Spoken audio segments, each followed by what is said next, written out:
Hello guys, good day sa inyo. This is JM Bunagan, your sales executive here at Mitsubishi Caloocan. So today guys, magre-release tayo ng L300 Dual Aircon 2025.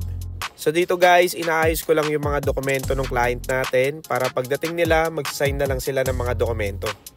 One day approval nga lang pala sila sa Security Bank Corporation. Maganda din pala yung promo ng L300 ngayon guys. Low down payment siya and then meron siyang pay after 3 months.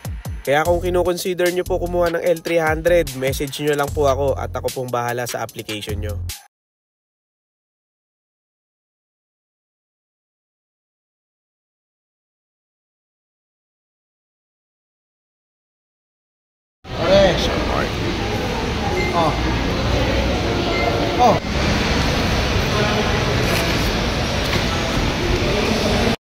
Guys, brand out sa amin ngayon pero tuloy release namin ni Ma'am Maiden sa ni Sir Mark. Sir Mark,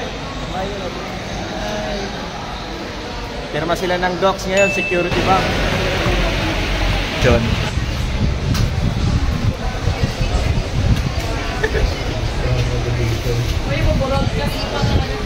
So hello guys, good day sa inyo. Kasama ko si Sir Mark. Repeat client natin. Kumuha naman siya ngayon ng L300. So, nakakuha si Sir Mark ng pay after 3 months na L300 under Security Bank. Sir Mark, kamusta naman yung naging transaction natin this year? Kamusta naman ako, sir? At saka yung, sir, baka may masasabi kayo sa mga susunod na clients natin, sir? Mabilis ang transaction. O kaya kung gusto nyo kumuha ng sasakyan, kay Sir JM Bunagan na kayo pumunta. So, wala kayong magiging problema. Gagawa niya ng paraan para mapabilis ang transaction. So, yun guys, narinig nyo naman, 1 day approval lang si Sir Mark. So, konting history lang, dapat papunta na siya sa second hand. Hindi na andito na. So, yun, brand new L300 Dual Aircon. So, congrats Sir Mark. Congrats, sir. Second unit. Thank you so much. So guys, kung may question kayo regarding L300, message nyo lang ako, re-release natin yung unit nyo. Salamat guys. Paunahin natin yung demonstration ng unit natin sa Lux. So, yung lock, sir, hindi po siya naka-centralize. Sa isa po siya nilalock, sir. Okay. Then po, yung sa Windows po natin, sir, yun po, ikot po. Manual po lahat. So, yan. Tapos, sir, sa iba to sa sir, sa G4, basta naka-manual siya lahat. Then, busina po natin dito. Hazard po ito. Okay. Sa pinto naman, sir, makikita mo kung may naka-open na Open nga, ito siguro open. Opo. Sa akin yun, sir. Medyo effort lang ng konti sa sir. Aircon, ito po. Ito po yung sir. Yung sir Di ba? Kaysa sa kanina po. So, ito naman Sir Mark, wala na po ito. And ito yung natin, 2dim natin. Remute dito, volume. Tapos, USB port kung gusto nyo may mga music po kayo sa cellphone po natin. Igniter po natin, sir. Pwede rin yan, power, diba? Sa dashcam po, sir, pwede po ito.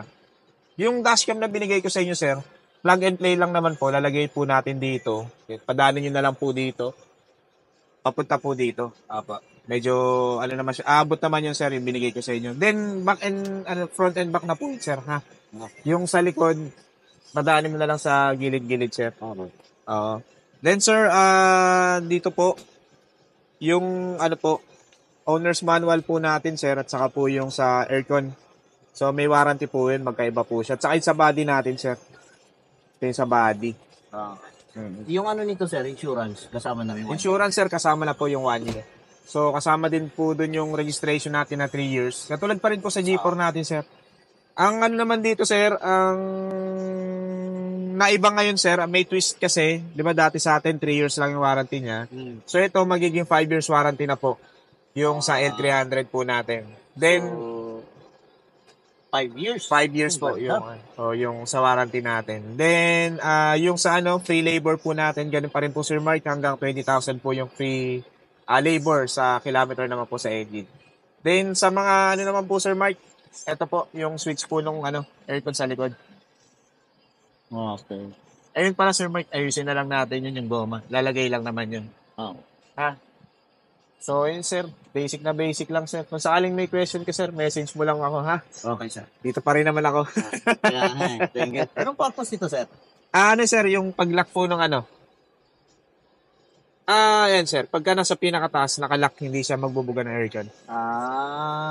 Pagka sa pinakababa naman po, yun po yung buga ng aircon magbubuga niya. siya. Yes sir, Mike.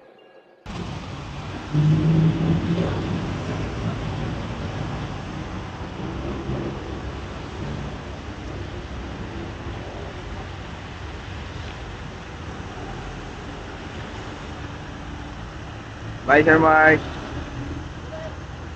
Ingat. Salamat, sir.